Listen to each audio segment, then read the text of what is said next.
nung reklamo mo. Bakit ang taas ng krudo? Ano? Oo. Bakit ang taas ng krudo? Ano? Oo. Bakit ang taas ng, ng krudo dito sa Pilipinas? Yun talaga. Oo, ikaw pa naman, Oo. nagmumotor ka, di ba? Motoro. Pero sa mga sasakyan ko kasi, puro krudo rin yung ano eh. Oo. Diesel rin ba yung kotse mo lahat? Oo, diesel. Oo. So, damandama mo talaga ngayon. So, yun yung what if ko. Bakit Diba? ang taas?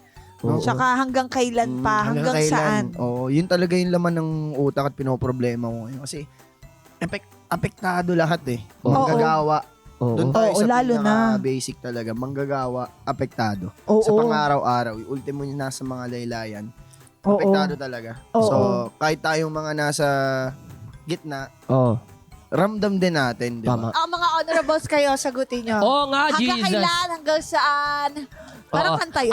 I hope na ang gera ay magkaroon na ng peace. Please, Lord, give us some peace. Yes. Ah. Kaya naman, mga Peace, honorables, peace be with you. Kung may reklamo kayo sa buhay, nako, i-post nyo na po yan sa official Facebook po namin dahil sa group ng Your Honor, Sumbungan Court, nandyan po kami ni Madam Cha. Pero abangan ninyo ang ating bagong session ngayong Sabado pagkatapos ng Pepito Manaloto dito lang sa hearing na Podcast pa. Your Honor. Honor!